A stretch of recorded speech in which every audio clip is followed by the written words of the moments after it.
सभी प्यारे दोस्तों को गुड आफ्टरनून। मैं आपका दोस्त अंकित चौधरी स्वागत करता हूं आपके अपने परिवार रोजगार विद अंकित पे। आशा करता हूं कि बेहतरीन जबरदस्त जिंदाबाद और तूफानी होंगे। अर्जुन वर्मा है, हेलो सर, हेलो भाई।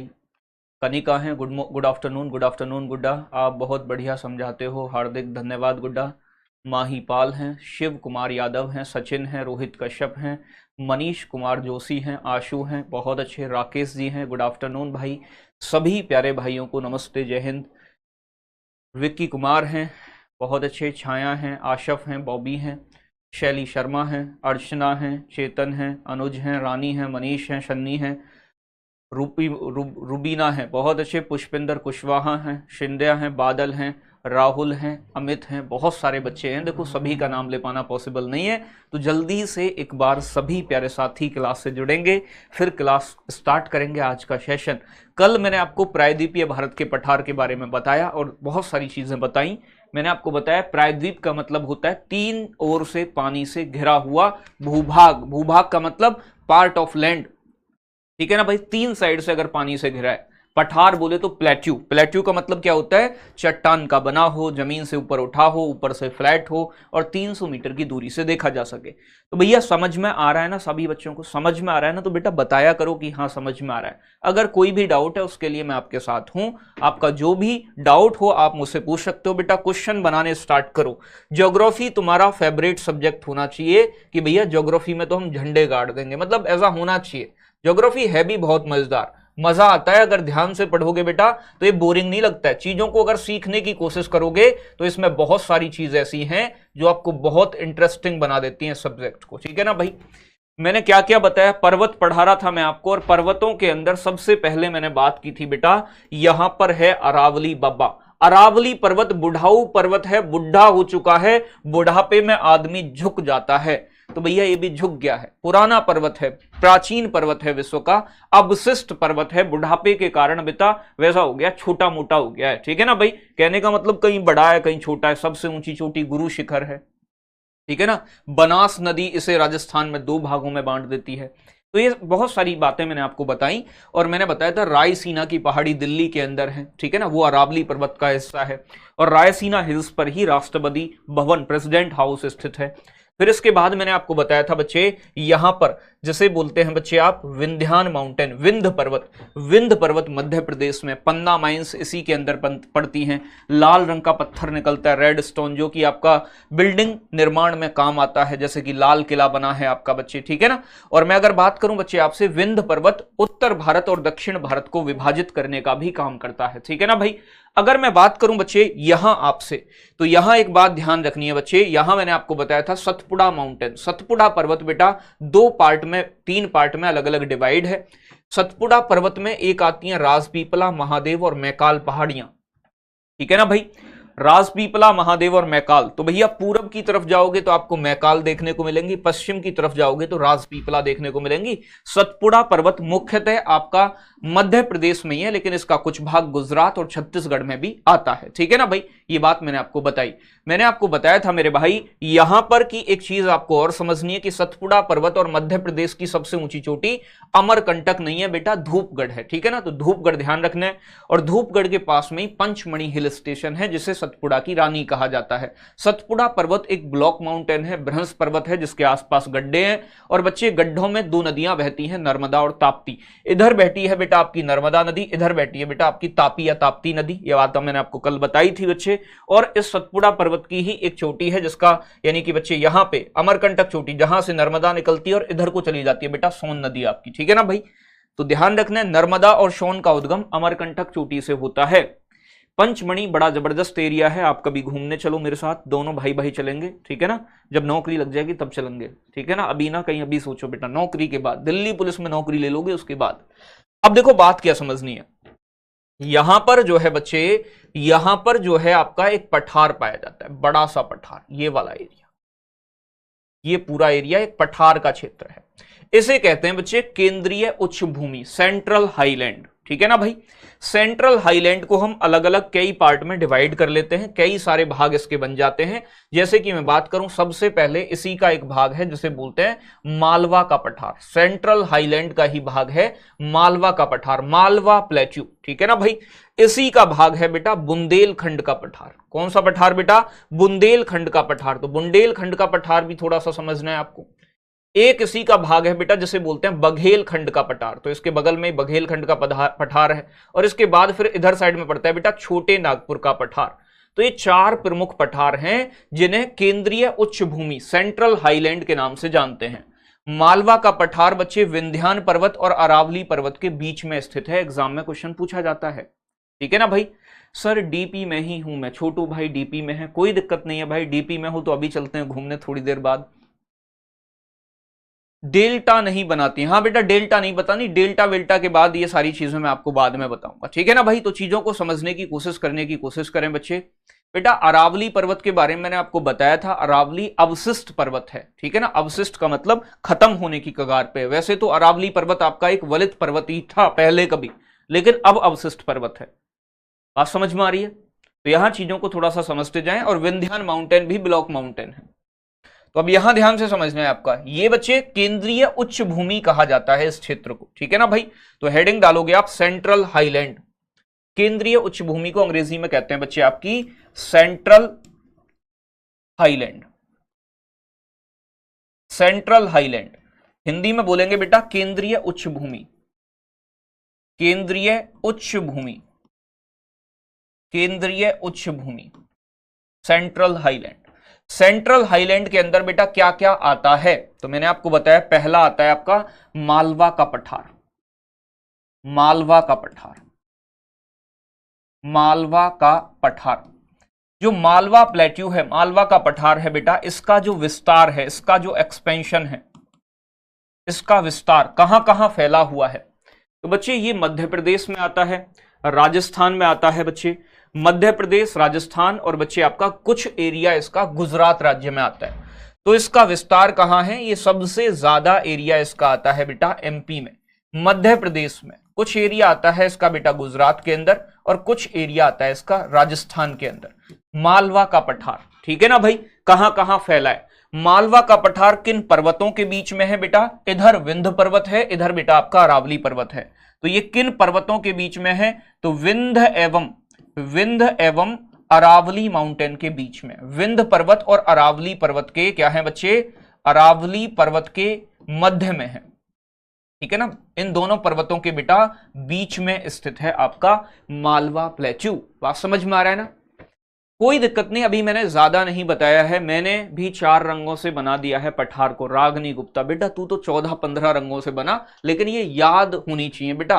तेरे सिर्फ बनाने से काम नहीं चलेगा, याद होना जरूरी है। तो बात समझ में आ गई। केंद्रीय उच्च भूमि के अंदर मालवा का पठार आता है। मालवा का पठार मध्य प्रदेश, गुजरात, राजस्थान में है।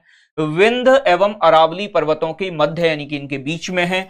और बच्चे इसका जो ढलान है, ढलान का मतलब स्लोप, जैसे कमरे का ढलान जिधर होता है भैया पानी उधर ही बहता है, तो इसका जो ढलान है वो उत्तर पूर्व की तरफ है। तो जितनी भी नदियां बहती है ना इससे, चंबल, सिंध, बेतवा, केन नदियां यहीं से निकलती हैं। तो भैया इसका जो ढलान है वो नॉर्थ ईस्ट, उत्तर पूर्व की ओर है। तो आपसे एग्जाम में अगर क्वेश्चन पूछ ले कि मालवा के पठार का ढलान किधर साइड है, 2 बार क्वेश्चन इससे बना है, तो बच्चे ध्यान रखना है ढलान का मतलब स्लोप।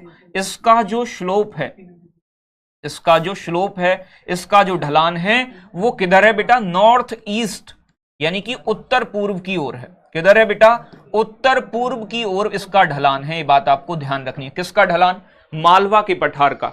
और ध्यान रखना है बेटा, यही मालवा के पठार से उद्गम होता है चंबल, सिंध, बेतवा, केन नदियों का। तो बच्चे चंबल का नाम आपने सुना होगा। चंबल, सिंध, बेतवा, केन नदियां यहीं उद्गम होता है। बेतवा, केन, ये यमुना की सहायक नदी है, आगे चल के पढ़ाऊंगा। बेतवा, केन नदियों का उद्गम जो होता है, रिवर्स जो ओरिजिनेट होती हैं, नदियों का जो उद्गम होता है बेटा यहीं से होता है, मालवा के पठार से। इन नदियों का बेटा उद्गम कहां से होता है? मालवा प्लेट्यू से होता है, मालवा पठार से होता है। ठीक है भाई, बेटा निखिल पढ़ने पे ध्यान दे, नहीं तो बेटा तेरी बुद्धि ऐसी मांजूंगा मैं, बुद्धि ठीक कर दूंगा। मेरे आसपास होता ना और ऑफलाइन क्लास होती तो बेटा पटक पटक के कूदता मैं। बेटा इकोनॉमी ज्योग्राफी खत्म होने के बाद बताएंगे। पर्वत गलत लिख दिया है हमने। हाँ बेटा ऐसे ठीक कर लेना, वे आगे आ गई है तो ये पर्वत कर देना, ऐसे पर्वत हो जाता है बेटा, कई बार मात्रा इधर उधर चढ़ जाती है जल्दी में, तो आप ठीक कर लिया करो उसे। बाकी मुझे दिख जाएगा तो मैं पक्का ठीक कर दूंगा, ठीक है ना भाई। तो ये बात समझ में आ गई। अब अगर मैं बात करूं बच्चे, यहां पर मालवा का पठार जो है बेटा, मालवा के पठार का जो निर्माण हुआ है, इसका जो फॉर्मेशन हुआ है, मालवा के पठार का जो निर्माण हुआ है, निर्माण समझते हो ना, निर्माण जो हुआ है बेटा, फॉर्मेशन जो हुआ है वो किससे हुआ है? वो हुआ है बेटा बेसाल्ट चट्टानों से, बेसाल्ट रॉक से। बेसाल्ट चट्टान से बना है आपका, बेसाल्ट रॉक से इसका फॉर्मेशन हुआ है, तो बेसाल्ट चट्टानों से इसका निर्माण हुआ है। जो आपकी बेसाल्ट चट्टानें होती हैं वो ज्वालामुखी के लावा से बनती हैं। किससे बनती हैं बच्चे? ज्वालामुखी के लावा से बनती हैं। ज्वालामुखी का लावा मतलब मैग्मा, जो तरल पदार्थ निकलता है। आगे जब ज्वालामुखी पढ़ाई जाएंगी तब बताऊंगा। तो भैया बेसाल्ट चट्टानों का निर्माण किससे होता है? ज्वालामुखी के लावा से होता है। और जो ज्वालामुखी के लावा से बनती हैं बेसाल्ट चट्टानें, वो मिट्टी कैसी होती है बेटा? तो बेसाल्ट चट्टानों की जो मिट्टी होती है, सॉइल होती है बेटा, वो होती है काली मिट्टी, ठीक है ना। तो यहां जो सॉइल पाई जाती है बच्चे वो कैसी होती है? यहां पर काली मिट्टी पाई जाती है, काली मिट्टी का क्षेत्र है, ठीक है ना, काली मिट्टी का क्षेत्र है। और काली मिट्टी आप सभी जानते हैं बच्चे, ये कपास के प्रोडक्शन के लिए अच्छी होती है, ठीक है ना भाई। कॉटन प्रोडक्शन के लिए अच्छी मानी जाती है, कपास के उत्पादन के लिए, ठीक है ना। तो इतनी चीजें आपको मालवा प्लेट्यू के बारे में ध्यान रखनी है। मालवा के पठार का विस्तार एमपी, गुजरात, राजस्थान में विंध्य एवं अरावली पर्वतों के बीच में है। ढलान इसका नॉर्थ ईस्ट, उत्तर पूर्व की तरफ है, इसलिए जहां से जितनी भी नदियां निकलती हैं वो उत्तर पूर्व की तरफ बहती हैं। जैसे कि चंबल, सिंध, बेतवा, केन नदियों का उद्गम भी मालवा के पठार से होता है। और इसका निर्माण बेसाल्ट चट्टानों से हुआ है जो ज्वालामुखी के लावा से बनी है। और मेरे भाई ध्यान रखना है, जो बेसाल्ट चट्टानों की मिट्टी होती है वो काली मिट्टी होती है, और काली मिट्टी कपास के प्रोडक्शन के लिए अच्छी मानी जाती है। ठीक है भाई, कोई बात नहीं, ठीक है भाई, बात समझ में आ रही है। सर जी जहां आप प्लेट्यू बताए हैं वहां नॉर्दर्न प्लेन्स हैं। अरे मेरे भाई मैं हाथ से बना रहा हूं, मैं कतई देख दाख कर नहीं बनाऊंगा, समझो आपको, ठीक है ना। ये पॉइंट पूछे जाएंगे, कतई मेरे से हाथ पे है, समझो कि मैं पूरी कलाकारी करके दिखा दूं। ठीक है, बहुत अच्छे, बात समझ में आ गई होगी। तो ये था आपका मालवा का पठार। मालवा के पठार के बाद जो मैंने आपको बताया बच्चे, देखो यहां है आपका, इसके बगल में कौन सा पठार बच्चे? फिर है आपका बुंदेलखंड का पठार। बुंदेलखंड के पठार का विस्तार यूपी और एमपी में है, और कोई इसके बारे में खास बात है नहीं। पूछेगा बुंदेलखंड का पठार कहां है, तो आप बताओगे यूपी और एमपी में। तो बच्चे बुंदेलखंड का पठार, बुंदेलखंड का पठार, ठीक है ना। बुंदेलखंड प्लेट्यू कहां पर है? यूपी और एमपी, उत्तर प्रदेश और मध्य प्रदेश के अंदर इसका विस्तार पाया जाता है, ठीक है ना भाई। और उसके बगल में था बेटा बघेलखंड का पठार, ठीक है ना भाई, बघेलखंड का पठार। अगर मैं बात करूं तीसरा नंबर आपसे बघेलखंड के पठार की, तो बघेलखंड का पठार, बघेलखंड का पठार, इसका जो विस्तार पाया जाता है बच्चे, बघेलखंड के पठार का जो विस्तार पाया जाता है वो पाया जाता है बच्चे आपका, ये पाया जाता है यूपी, एमपी और छत्तीसगढ़ में, यूपी, एमपी और छत्तीसगढ़ में, ठीक है ना। बुंदेलखंड के पठार के अंदर यूपी के 7 जिले आते हैं, और बघेलखंड के पठार के अंदर यूपी के 2 जिले आते हैं। इतना डिटेल में आपसे नहीं पूछेगा, यूपी जी के पढ़ रहे होते तो मैं जरूर बताता। दिल्ली पुलिस का क्वेश्चन है तो डिटेल में यहां से क्वेश्चन नहीं बनता है। सिर्फ ध्यान रखना है बुंदेलखंड का पठार सेंट्रल हाईलैंड का भाग है, इसका विस्तार कहां कहां पे है मैंने आपको दोनों बता दिया है, ठीक है ना भाई। तो बुंदेलखंड का पठार, बघेलखंड का पठार, इस पूरी जमीन को क्या कहा जाता है बेटा? सेंट्रल हाईलैंड, केंद्रीय उच्च भूमि। तो देखो यहां मैंने आपको बताया कि केंद्रीय उच्च भूमि में जो 4 प्रमुख पठार पाए जाते हैं। एक पठार है बेटा आपका मालवा का पठार, जो आपको मैंने पढ़ा दिया है। दूसरे नंबर पे बेटा बुंदेलखंड का पठार, तीसरे नंबर पे बेटा आपका बघेलखंड का पठार, और चौथा है बेटा आपका छोटे नागपुर का पठार, ठीक है ना भाई। छोटा नागपुर का पठार बहुत इंपॉर्टेंट है, इसके बारे में डिटेल में थोड़ी सी चीजों को हमें पढ़ना है, ठीक है ना भाई। एक पॉइंट यहां पे अगर आप नोट करना चाहो तो यहां पे एक पॉइंट आप नोट करोगे ठीक है ना, एक पॉइंट नोट करोगे, यहां पे एक पॉइंट नोट करना है बेटा। देखो ये जो आपका विंध्यान पर्वत है ना, विंध्य पर्वत कहां पड़ता है, मध्य प्रदेश में। विंध्य पर्वत जब पूरब की तरफ जाता है तो ऐसे मुड़ जाता है, और यहां जब ये मुड़ता है ना तो इसे कहा जाता है कैमूर पहाड़ी। ठीक है ना, क्या कहा जाता है बच्चे, कैमूर पहाड़ी, कैमूर पहाड़ी। तो एग्जाम में एक क्वेश्चन पूछा जाता है कि कैमूर पहाड़ी किसका भाग है, तो भैया ये विंध्य पर्वत का ही पूर्व में विस्तार है कैमूर पहाड़ी। ठीक है ना, तो हेडिंग डालोगे छोटी सी यहीं पे, कैमूर हिल्स, कैमूर पहाड़ी, कैमूर पहाड़ी, कैमूर पहाड़ी, कैमूर हिल्स। कैमूर हिल्स बच्चे विंध्य पर्वत का, विंध्य पर्वत का, विंध्य पर्वत का पूर्व में विस्तार है, पूर्व में विस्तार, यानी कि पूर्व की ओर जो फैला हुआ है ना विंध्य पर्वत, उसे पूर्व में जाने पे कैमूर पहाड़ियों के नाम से जाना जाता है। और कैमूर पहाड़ी का विस्तार बच्चे 2 राज्यों में पड़ता है, 2 राज्यों में फैली हुई हैं। ये आपकी एक तो मध्य प्रदेश में आती हैं बेटा, और एक आती हैं बिहार में। तो एग्जाम में क्वेश्चन बन सकता है कैमूर पहाड़ी किस राज्य में है। अगर केवल अलग अलग राज्य दिए हों तो मध्य प्रदेश सेलेक्ट करना, अगर दोनों साथ में दिए हों तो दोनों सेलेक्ट कर लेना। ठीक है ना भाई, बहुत अच्छे बेटा। देखो मेरी बात समझो, काली मिट्टी तो और जगह भी पाई जाती है, दक्कन का पठार है, दक्कन के पठार का विस्तार गुजरात राज्य तक भी है। ठीक है ना, कुछ एरिया आता है, तो ऐसा नहीं है कि पूरे राज्य में ही काली मिट्टी होगी। राजस्थान में रेतीली मिट्टी पाई जाती है, लेकिन राजस्थान के कुछ एरिया में ब्लैक सॉइल पाई जाती है। ठीक है ना, कुछ एरिया। तो कहां कहां फैला हुआ है। प्लेट्यू को इंग्लिश में क्या कहते हैं, ओ मेरे चाचा वंश, प्लेट्यू को अंग्रेजी में प्लेट्यू कहते हैं, हिंदी में पठार कहते हैं बेटा। और ये बात मैं 6 बार बता चुका हूं अब तक।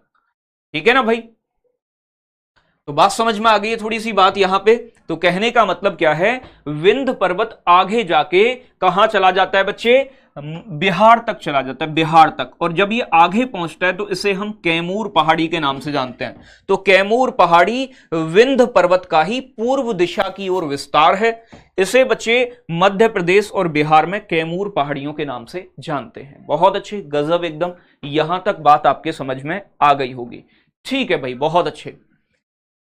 आगे बात करें बच्चे, अब देखो चीजों को थोड़ा सा और समझना है। कैमूर पहाड़ी आपकी समझ में बिल्कुल आ गई। फिर आता है आपका CN, छोटा नागपुर का पठार। और छोटे नागपुर का पठार बड़ा खतरनाक है, यानी कि आपको समझ में तो आ जाएगा, लेकिन बेटा ये इंपोर्टेंट बहुत है। तो हेडिंग डाल देनी है बेटे, छोटे नागपुर का पठार, छोटा नागपुर का पठार, छोटा नागपुर।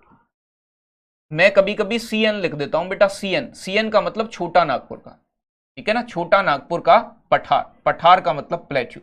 अब ध्यान से समझना है छोटे नागपुर के पठार को। ठीक है ना भाई, छोटे नागपुर के पठार का विस्तार बेटा 4 राज्यों में पाया जाता है। ठीक है ना भाई, ये कहां कहां फैला है, तो बेटा झारखंड में आता है इसका एरिया, झारखंड। ठीक है ना भाई, झारखंड के अंदर आता है। प्लस में बात करूं आपसे, छत्तीसगढ़ के अंदर आता है, छत्तीसगढ़, झारखंड, छत्तीसगढ़, वेस्ट बंगाल, पश्चिम बंगाल, और बेटा उड़ीसा। इन 4 राज्यों में फैला हुआ है छोटे नागपुर का पठार। सबसे ज्यादा इसका क्षेत्र जो पाया जाता है बेटा, सबसे ज्यादा कहां फैला हुआ है, झारखंड में। जो राज्य पहले नंबर पे लिखा हुआ होगा ना, वहां उसका सबसे ज्यादा एरिया होगा। अब अगर मैं बात करूं बच्चे आपसे, ये जो छोटे नागपुर का पठार है, ये खनिजों के मामले से बहुत ज्यादा रिच है, रिच इन मिनरल्स, यानी कि खनिजों में समृद्ध है। यहां पर खनिज बहुत निकलते हैं, खनिजों में क्या है बेटा, समृद्ध है। खनिजों में क्या पाया जाता है, समृद्ध है। खनिजों की दृष्टि से समृद्ध है। समृद्ध का मतलब यहां ज्यादा खनिज निकलते हैं। खनिज कौन कौन से पाए जाते हैं बेटा, यहां ज्यादा मात्रा में लोहा और कोयला निकलता है, लोहा और कोयला। ठीक है ना भाई, लोहा और कोयला बहुत ज्यादा निकलता है इस एरिया में। बात समझ में आ रहा है, पूरा ट्राइबल एरिया है, जनजाति रहती है। तो खनिजों के मामले में बहुत ज्यादा रिच है आपका छोटे नागपुर का पठार। बात समझ में आ रहा है ना। सर पापा बोल रहे हैं तुम्हारा नाम नहीं लेते हैं सर। ठीक है बेटा पापा कुछ भी बोल सकते हैं आपसे बेटा, पढ़ने के लिए भी बोलते हैं ना पापा, कभी नहीं बोलते हैं पापा पढ़ने के लिए। तो बात समझ में आ रही है। अब देखो, खनिजों में समृद्ध होने के कारण इसे भारत का रूर प्रदेश कहा जाता है, भारत का रूर प्रदेश कहा जाता है? भारत का रूर प्रदेश किसे कहा जाता है, एग्जाम में पूछेगा तो आपका आंसर होगा छोटे नागपुर का पठार। ठीक है ना भाई। अब देखो ध्यान से समझना है, रूर प्रदेश मतलब क्या है? रूर का मतलब होता है हम कंपैरिजन करते हैं किसी से। देखो भाई यहीं पर एक चीज और समझनी है, जर्मनी का एक एरिया है, जर्मनी का एक क्षेत्र है, जर्मनी का एक क्षेत्र है जिसका नाम है रूर, यानी कि जर्मनी का एक शहर है जिसका नाम है बेटा रूर। रूर, रूर किसका एरिया है बेटा? रूर है जर्मनी का क्षेत्र। तो रूर के अंदर क्या होता है, यहां भी बेटा अधिक मात्रा में खनिज निकलते हैं, यहां भी बहुत ज्यादा कोयला निकलता है। कहां? जर्मनी के रूर में।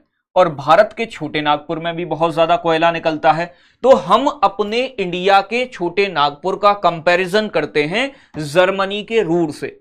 तो हम कह देते हैं भैया वैसे तो मैनचेस्टर कहा जाता है, जैसे कि भारत का मैनचेस्टर है, उत्तर भारत का मैनचेस्टर, तो मैनचेस्टर भी एक शहर है जिससे हम कंपैरिजन करते हैं। मैनचेस्टर सूती वस्त्रों के लिए फेमस है, ऐसे ही हमारा कानपुर भी सूती वस्त्रों के लिए फेमस है। तो कहने का मतलब क्या है बच्चे, जर्मनी का एक शहर है रूर, वहां भी बहुत ज्यादा मात्रा में कोयला निकलता है, और भैया छोटे नागपुर के पठार में भी कोयला लोहा निकलता है। तो इसे हम भारत का Ruhr Pradesh, Ruhr sector of India कहते हैं। बात समझ में आई? तो एग्जाम में क्वेश्चन पूछेगा भारत का रूर प्रदेश किसे कहा जाता है? छोटे नागपुर को कहा जाता है। ठीक है ना भाई, बेटा रूर ही कहते हैं। अब भैया किसी शहर का नाम रूर है तो मेरे चाचा हिंदी में भी तो रूर ही होगा, अंग्रेजी में भी तो रूर ही होगा। अब बेटा दिल्ली को हिंदी और अंग्रेजी में, दिल्ली को मुंबई कह सकते हैं हिंदी अंग्रेजी में, ऐसे ही कहते हैं बेटा। ठीक है ना भाई। बेटा अजायब घर का मतलब भी रूर ही होता है, म्यूजियम ऑफ मिनरल्स। ठीक है ना भाई। अजायब घर किसे कहा जाता है? म्यूजियम, यानी कि बहुत सारे जहां खनिज निकलते हो, तो आप अजायब घर बोलो या भारत का रूर प्रदेश बोलो। ठीक है ना भाई। तो बात क्लियर हो गई होगी, तो बात क्लियर आ गई ना बच्चे। छोटे नागपुर के पठार के बारे में जितनी चीजें बताई हैं मैंने आपको, इतनी चीजें आपको समझनी है। एक नदी बहती है बेटा, दामोदर नदी।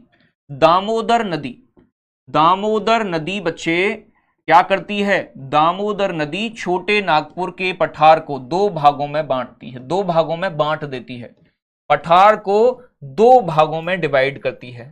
ठीक है ना भाई। कितने भागों में? दो भागों में, दो भागों में विभाजित करती है, डिवाइड करती है।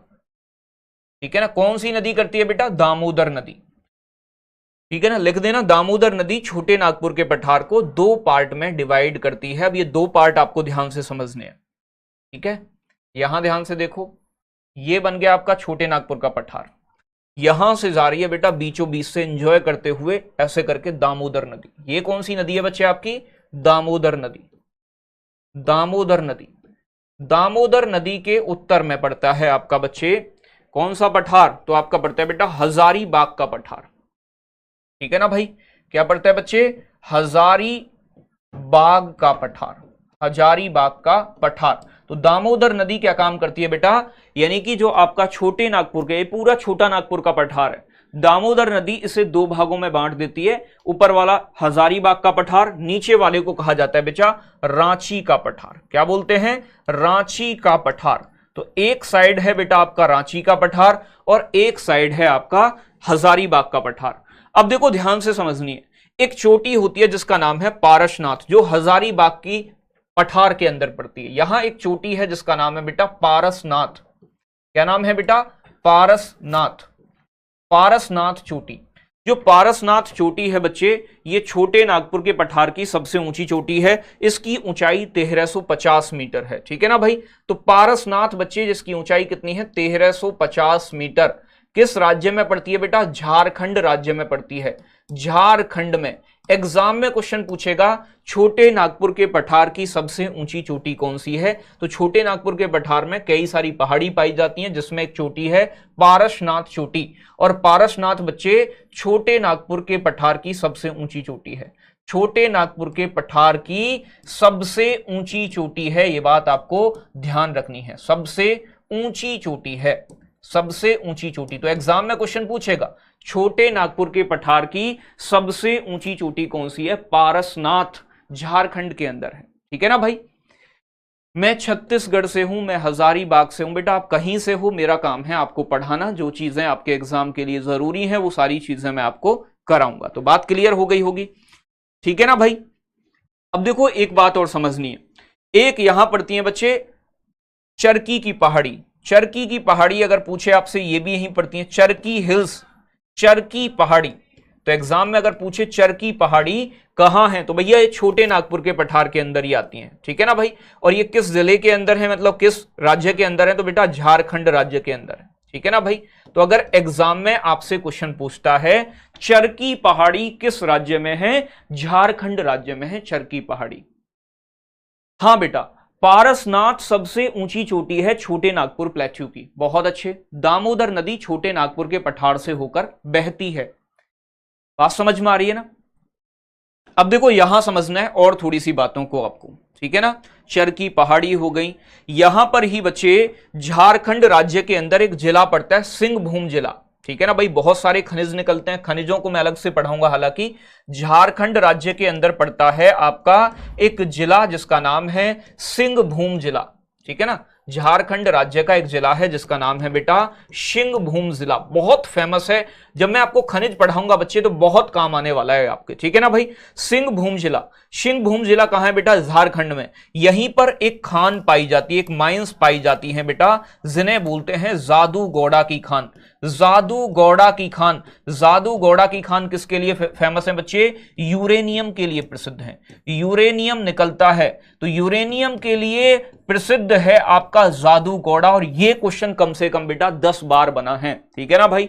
तो आपसे पूछेगा जादूगौड़ा की खान किसके लिए प्रसिद्ध है, यूरेनियम के लिए, यूरेनियम निकाला जाता है। जादूगौड़ा कहां पड़ता है बेटा, सिंहभूम जिले में। सिंहभूम जिला कहां है, झारखंड के अंदर है, ठीक है ना भाई।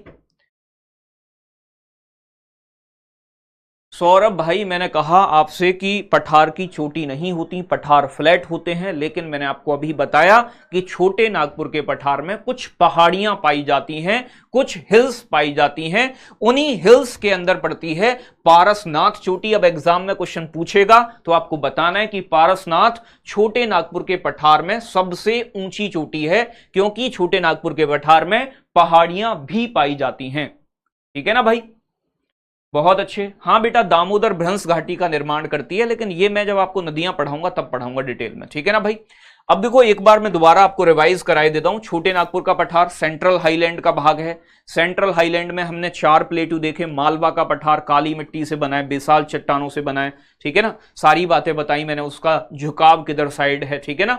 और चंबल सिंध बेतवा की नदियां बहती हैं, काली मिट्टी पाई जाती है जो कपास के उत्पादन के लिए जरूरी है। फिर मैंने बुंदेलखंड का पठार बताया, फिर मैंने आपको बघेलखंड का पठार बताया, फिर छोटे नागपुर का पठार झारखंड, छत्तीसगढ़ और वेस्ट बंगाल और उड़ीसा राज्य में पड़ता है। सबसे ज्यादा इसका एरिया झारखंड में आता है। खनिजों में ज्यादा समृद्ध है, ज्यादा रिच है। यहां पर कोयला और लोहा निकलता है, इसलिए इसका कंपैरिजन जर्मनी के रूर प्रदेश से किया जाता है। रूर जर्मनी का एक शहर है। भारत का रूर प्रदेश छोटे नागपुर के पठार को कहा जाता है, क्योंकि यहां बहुत ज्यादा खनिज निकलते हैं, ऐसे ही जर्मनी में निकलते हैं। दामोदर नदी छोटे नागपुर के पठार को 2 पार्ट में डिवाइड करती है, जिसमें एक ऊपर वाला भाग हजारीबाग का पठार, नीचे वाला रांची का पठार। पारसनाथ चोटी बच्चे जिसकी ऊंचाई 1350 मीटर है, झारखंड के अंदर है, और यह छोटे नागपुर के पठार की सबसे ऊंची चोटी है, ठीक है ना भाई। चरकी की पहाड़ी बेटा कहां पड़ती है, झारखंड में पड़ती है। झारखंड का सिंहभूम जिला, यहां एक माइन पाई जाती है, खान पाई जाती है जिसका नाम है जादूगौड़ा, और जादूगौड़ा से यूरेनियम निकाला जाता है, यूरेनियम के लिए प्रसिद्ध है, ठीक है ना भाई। ठीक है भाई, बहुत अच्छे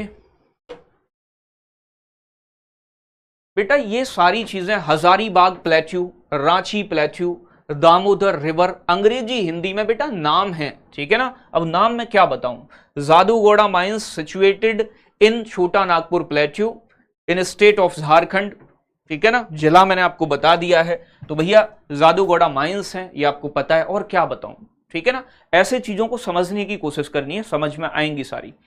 अब देखो एक बार मैं फिर दोबारा आपसे रिवाइज कराए दे रहा हूं चीजों को, ठीक है ना, क्या क्या मैंने पढ़ाया अभी आपको। तो जो चीजें मैंने पढ़ाई हैं यहां एक बार दोबारा से ध्यान से देखो। अरावली पर्वत के बारे में मैं आपको बता चुका हूं। तो अरावली पर्वत बुढ़ा पर्वत है, प्राचीन पर्वत है। गुरु शिखर सबसे ऊंची चोटी है, दिलवाड़ा जैन मंदिर, सारी बातें बताई हैं मैंने आपको।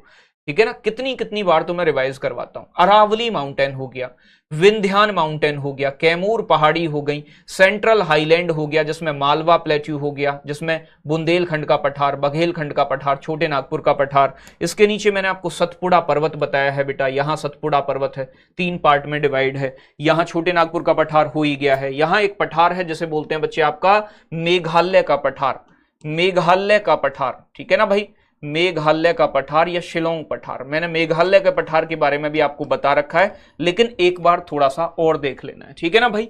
तो मेघालय का पठार हेडिंग डालोगे, मेघालय का पठार, मेघालय का पठार, मेघालय का पठार। मेघालय के पठार को शिलोंग प्लेटू भी कहा जाता है, शिलोंग का पठार। इसे बेटा और क्या बोलते हैं, शिलोंग का पठार भी कहते हैं, ठीक है ना भाई। ये कहां पड़ता है बेटा, तो ये मेघालय राज्य में पड़ता है। कहां पड़ता है, मेघालय राज्य में पड़ता है, मेघालय राज्य में पड़ता है। कहां पड़ता है बेटा, मेघालय स्टेट में पड़ता है।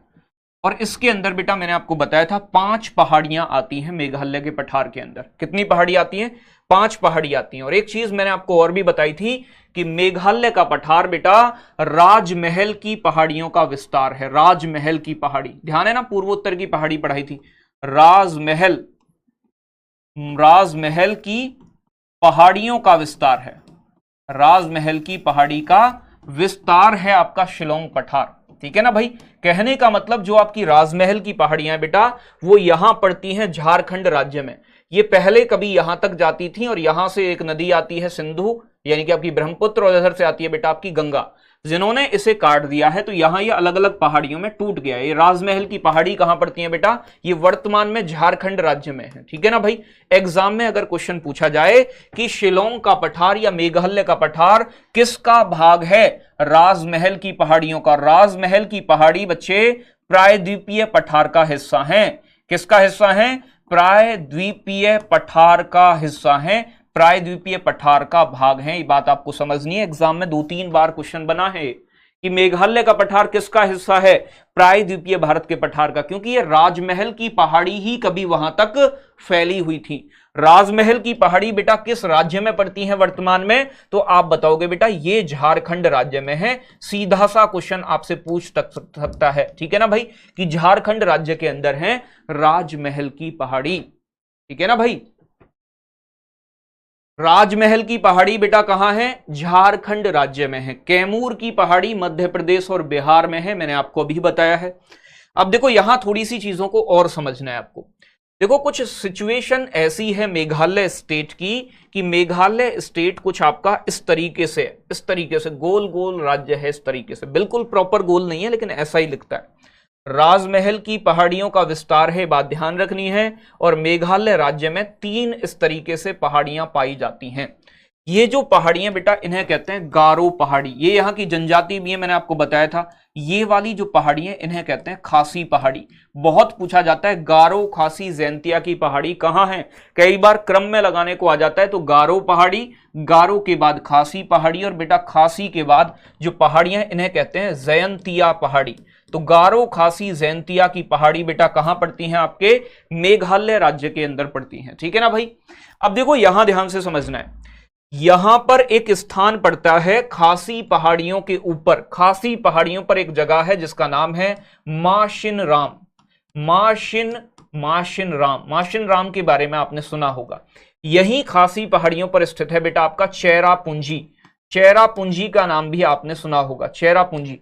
चेरापूंजी के बाद में बात करूं, यही आपने एक और नाम सुना होगा शिलोंग, ठीक है ना भाई, शिलोंग के बारे में, शिलोंग। अब देखो जो जो बातें मैं आपको बताने वाला हूं, माशिन राम में, माशिन राम जो है बेटा विश्व की सबसे ज्यादा बारिश होती है। तो विश्व की सबसे ज्यादा वर्षा कहां प्राप्त होती है, विश्व की सर्वाधिक वर्षा कहां रिकॉर्ड की गई है, जहां सबसे ज्यादा बारिश होती हो। विश्व की सर्वाधिक वर्षा वाला स्थान है आपका माशिन राम। माशिन राम कहां पड़ता है बेटा, खासी पहाड़ियों के ऊपर पड़ता है मेघालय राज्य में, ठीक है ना भाई। माशिन राम में विश्व की सबसे ज्यादा वर्षा 1150 सेंटीमीटर वर्षा यानी कि रिकॉर्ड की गई है, जो सबसे ज्यादा है। चेरापूंजी पे माशिन राम से पहले रिकॉर्ड की गई थी, ये भी यहीं पड़ता है, ठीक है ना। पहले आपने चेरापूंजी पढ़ा होगा, लेकिन चेरापूंजी के बाद माशिन राम में ज्यादा बारिश हो गई है। शिलांग क्या है बच्चे, मेघालय की राजधानी है, ठीक है ना भाई।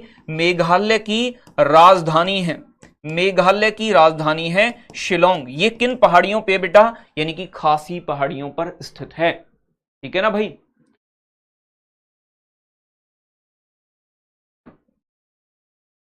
अजय बेहरा कह रहे हैं कि भैया इन्हें ऐसे कराओगे तो क्लास करने से कोई मतलब नहीं है। ओ हो बेटा, बेटा मैं एक इंसान हूं, मेरे सामने आप 10-15 हजार बच्चे हो अभी फिलहाल में, ठीक है ना। और भाई अगर मैं बात करूं यहां आपसे, तो मेरा पढ़ाने का एक तरीका है, हर टीचर का अपना एक तरीका होता है। मैं अपने तरीके से पढ़ाता हूं, मैं अपनी पूरी कोशिश करता हूं कि मैं आपको 100% सेटिस्फाई कर पाऊं, अपने पढ़ाने से चीजें आपको याद हो जाएं, ये आपकी समझ में आ जाएं, ठीक है ना भाई। सर खासी पहाड़ी मैंने नीचे पढ़ा था दक्षिण में, बच्चे दक्षिण में नहीं है, दक्षिण से तो इधर से मानसून प्रवेश करके आता है, मानसून आता है और मानसून टकराता है, बाहर नहीं निकल पाता, जबरदस्त बारिश होती है खासी पहाड़ियों पे, ठीक है ना भाई।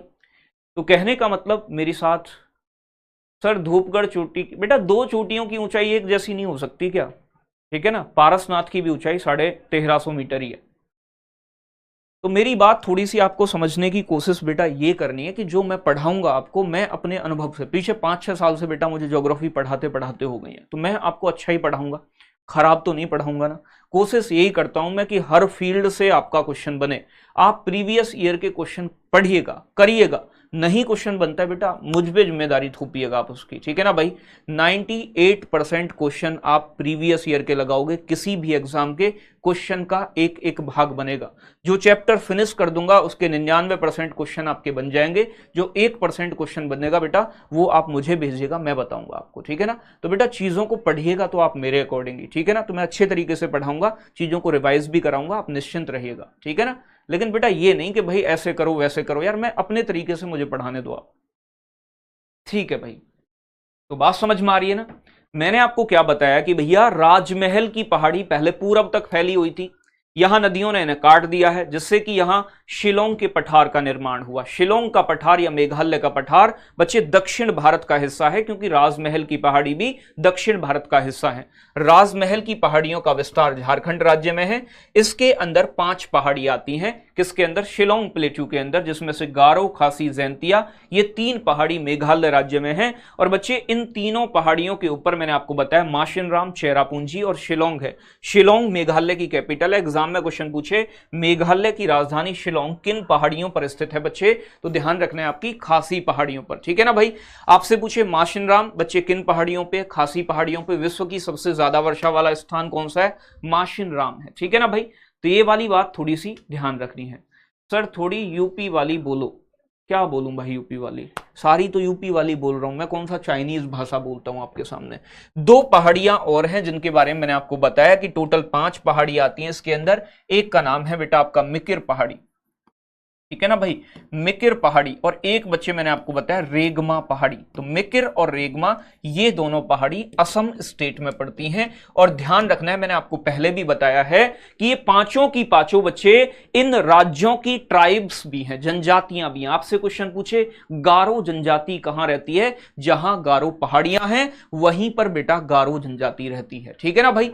तो बहुत अच्छे, तो यहां चीजों को ऐसे ही समझना है। मेरी गारंटी है बेटा आपसे, आप किसी भी एग्जाम के लिए दोबारा ज्योग्राफी पढ़ने की आवश्यकता नहीं पड़ेगी, इस कदर पढ़ाऊंगा मैं, ठीक है ना भाई। बुक की बेटा कोई आवश्यकता नहीं है, मेरी बराबर जितना मैं आपको कंटेंट दे रहा हूं किसी बुक में आपको नहीं मिलने वाला है, ठीक है ना भाई। चलो बात यहां ध्यान से समझो। तो यहां तक हमने मेघालय का पठार पढ़ा। अब बेटा यहां मैंने आपको फिर दोबारा बता रहा हूं क्या क्या करा दिया, फिर बहुत सारा करा दिया है मैंने आपको, ठीक है ना। फिर ऐसे ही देखो, यहां ध्यान से समझोगे आप। और अभी बेटा बहुत सारा पढ़ना है, एक क्लास और मैं यहां पर्वतों पे लूंगा आपके, क्योंकि पर्वतों से बहुत क्वेश्चन बनते हैं और बने हैं। तो भारत का कोई पर्वत नहीं बचना चाहिए। यहां है आपका अरावली पर्वत, यहां बेटा विंध्यान पर्वत मध्य प्रदेश में, ये सेंट्रल हाईलैंड जिसमें 4 पठार मैंने आपको पढ़ाए, ठीक है ना भाई। यहां फिर मैंने आपको पढ़ाया सतपुड़ा पर्वत, 3 पार्टों में डिवाइड है। यहां मैंने आपको बताया छोटे नागपुर का पठार जो सेंट्रल हाईलैंड का भाग है। और यहां मैंने मेघालय का पठार यानी कि शिलोंग का पठार। इसके बाद अगर मैं बात करूं मेरे साथी आपसे, तो यहां एक पर्वत पड़ता है बेटा जिसे बोलते हैं पश्चिमी घाट पर्वत, ठीक है ना भाई। और इधर एक पर्वत पड़ता है जो कंटिन्यूअस ना होके टूटा फूटा हुआ है, जैसे बोलते हैं बेटा पूर्वी घाट पर्वत।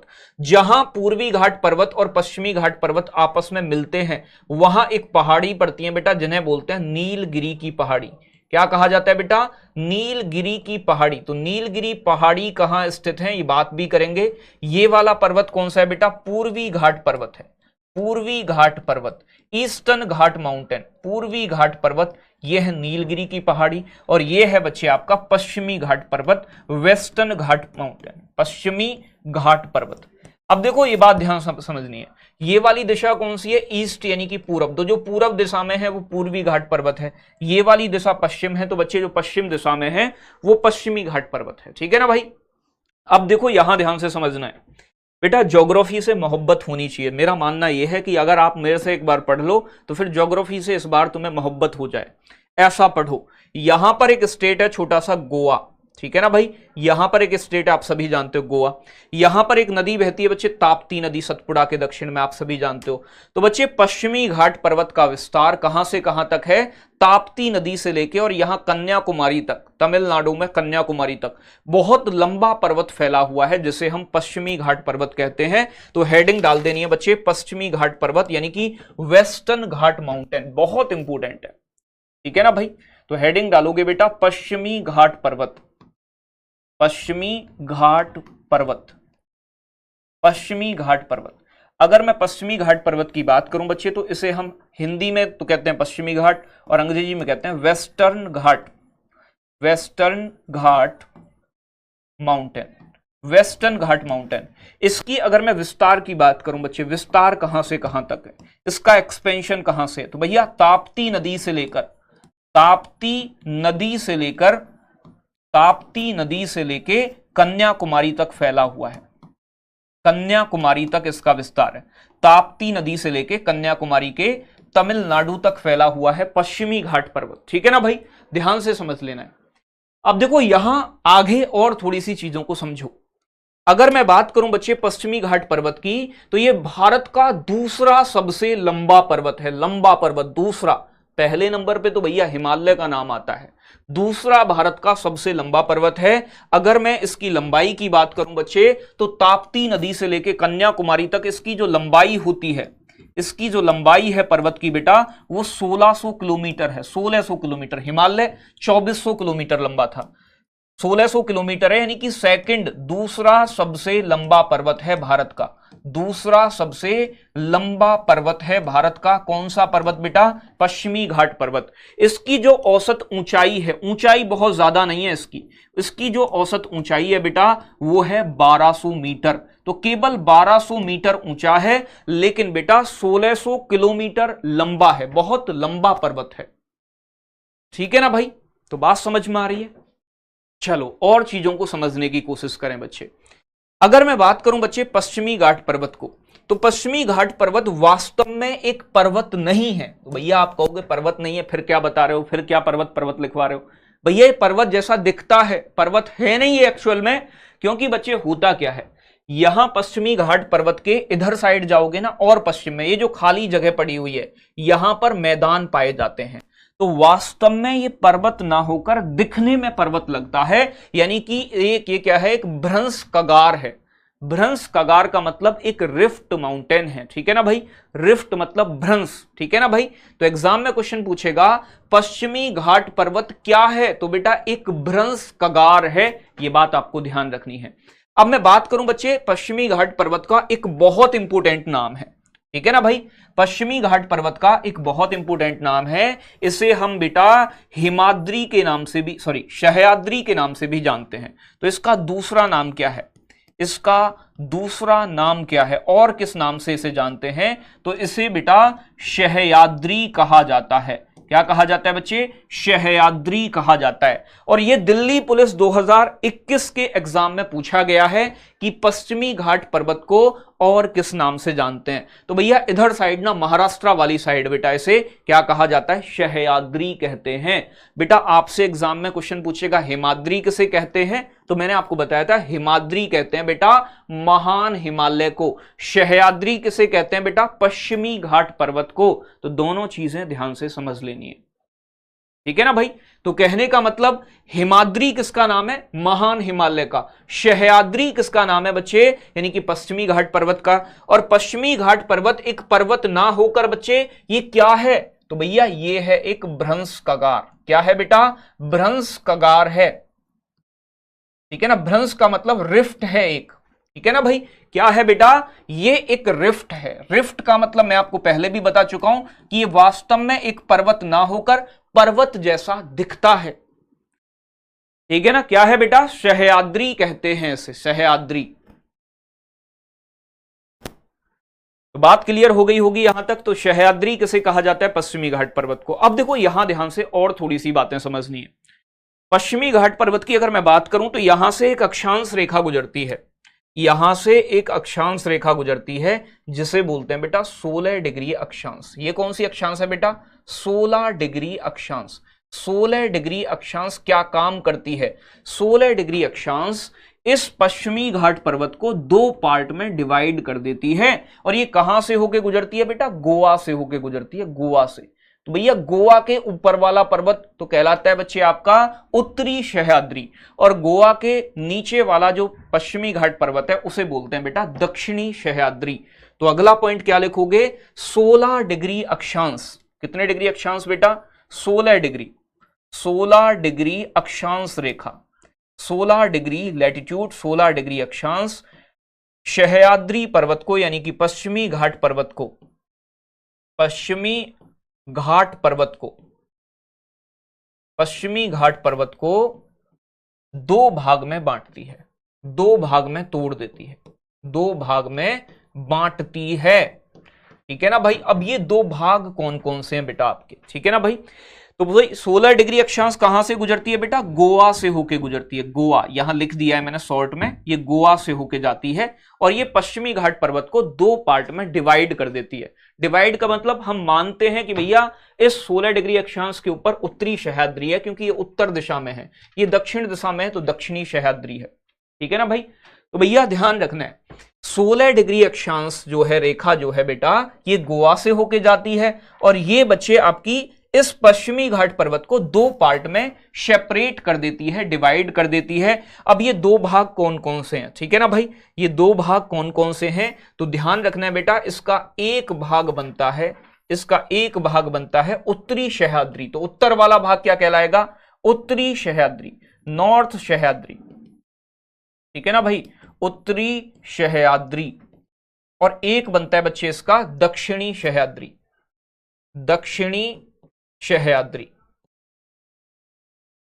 ठीक है ना। तो दो भागों में डिवाइड कर दिया 16 डिग्री अक्षांश ने। ठीक है ना, उत्तरी सह्याद्री और दक्षिणी सह्याद्री। अब देखो ध्यान से देखना है, यहां कुछ चोटियां पाई जाती हैं पश्चिमी घाट पर्वत में। एक का नाम है बेटा, सबसे पहले उत्तरी सह्याद्री की चोटी देख लो, दो बताऊंगा। एक है बच्चे कलसुबई।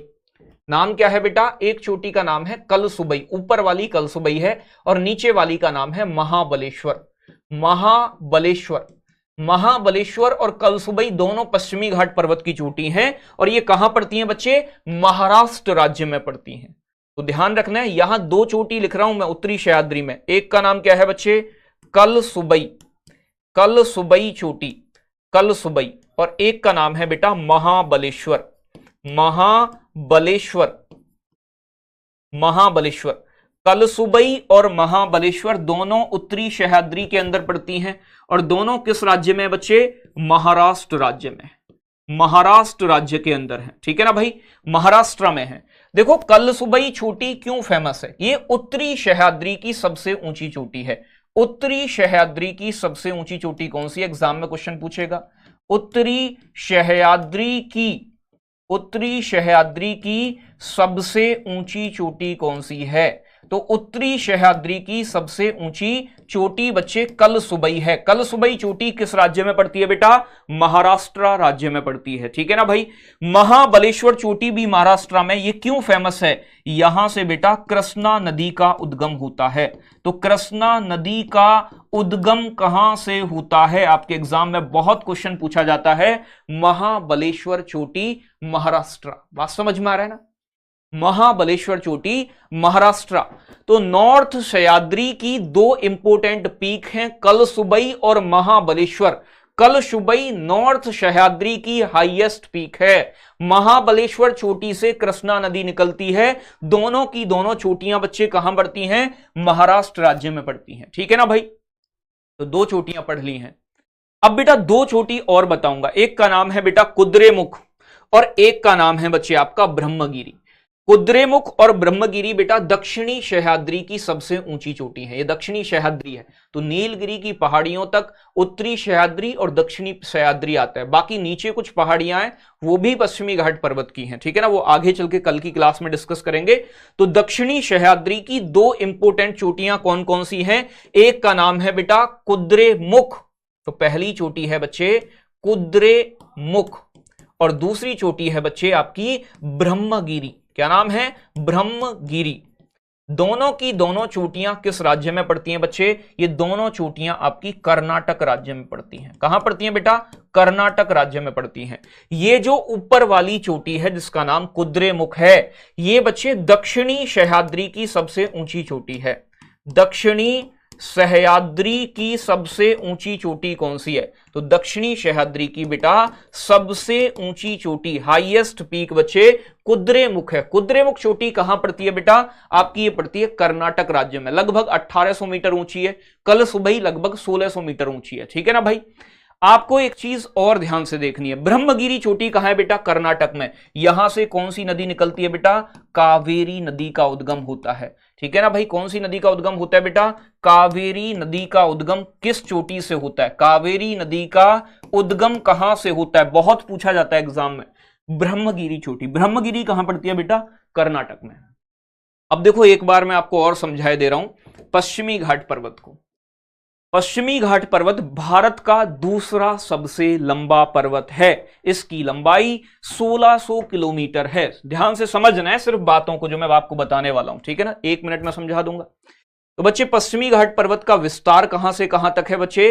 ताप्ती नदी से लेके कन्याकुमारी तक पश्चिमी घाट पर्वत पश्चिमी घाट के समानांतर फैला हुआ है। वास्तव में एक पर्वत ना होकर रिफ्ट है। रिफ्ट का मतलब बेटा भ्रंश कगार है, यानी कि पर्वत जैसा दिखता है। इसको हम दूसरे नाम से भी जानते हैं, इसे हम सह्याद्री भी कहते हैं। हिमाद्री महान हिमालय को कहा जाता है। अगर मैं बात करूं बच्चे 16 डिग्री अक्षांश रेखा, 16 डिग्री लैटिट्यूड जो गोवा से होकर गुजरती है, ये पश्चिमी घाट पर्वत को बेटा दो भागों में डिवाइड कर देती है। 16 डिग्री के उत्तर दिशा में उत्तरी सह्याद्री कहा जाता है, 16 डिग्री के दक्षिणी दिशा में दक्षिणी सह्याद्री कहा जाता है। इसकी 4 प्रमुख चोटियां हैं। पहले मैंने आपको बताई थी बच्चे, एक चोटी है जिसका नाम क्या है? कलसुबई। कलसुबई उत्तरी सह्याद्री की सबसे ऊंची चोटी है। दूसरी चोटी थी बेटा महाबलेश्वर। महाबलेश्वर चोटी से कृष्णा नदी निकलती है, यहां से ऐसे करके इधर चली जाती है। ठीक है ना भाई, तो दो चोटियां इंपोर्टेंट हैं उत्तरी सह्याद्री की, एक कलसुबई, कलसुबई सबसे ऊंची, और बच्चे महाबलेश्वर से आपकी कृष्णा नदी निकलती है। दोनों महाराष्ट्र के अंदर। दो चोटी बेटा मैंने बताई दक्षिणी सह्याद्री की, एक का नाम बताया कुद्रेमुख। कुद्रेमुख दक्षिणी सह्याद्री की सबसे ऊंची चोटी है, और दूसरी चोटी थी ब्रह्मगिरी। ये दोनों चोटी कर्नाटक में है और यहां से कावेरी नदी का उद्गम होता है। एक बार ये देखो, चेक करो, बंद हो गई। ठीक है ना भाई, तो कहने का मतलब ये है आज मैंने आपको क्या क्या पढ़ाया है। मैंने आपको आज पढ़ाया बच्चे सेंट्रल हाईलैंड, यानी कि आपका केंद्रीय उच्च भूमि, जिसके अंदर 4 पठार थे। छोटे नागपुर का पठार, मालवा का पठार, बुंदेलखंड का पठार, बघेलखंड का पठार, शिलोंग का पठार, पश्चिमी घाट पर्वत, अरावली, विंध्यान माउंटेन, सतपुड़ा पर्वत आपको पहले पढ़ा चुका हूं। एक बार क्लास को रिवाइज करोगे सारी चीजें बुद्धि में सेट हो जाएंगी। नहीं रिवाइज करोगे बेटा नहीं आएगा। ठीक है ना, आजकल जीएस के क्वेश्चन बच्चे ऐसे नहीं पूछे जा रहे कि मंत्र मार दो और एग्जाम क्रैक हो जाए। बेटा आज के टाइम में जीएस के ऐसे क्वेश्चन पूछे जा रहे हैं जो बुद्धि को हिला देते हैं। ठीक है ना, पीसीएस लेवल के क्वेश्चन। तो बेटा क्यों ना हम जीएस को पढ़ लें अच्छे से। ठीक है ना भाई, तो कहने का मतलब यह है, हाँ बेटा क्वेश्चन प्रैक्टिस कराऊंगा जैसे ये टॉपिक खत्म हो जाएगा। पर्वत के बाद मैं आपको जब द्वीप समूह करा दूंगा, फिर इसके बाद 50-60 क्वेश्चन लेके आऊंगा जबरदस्त वाले। ठीक है ना भाई। चलो मिलते हैं कल की क्लास में। आशा करता हूं कि सभी प्यारे बच्चों को समझ में आया होगा। अगर समझ में आया है तो भाई जरूर बताया करें कैसा लगा है क्लास।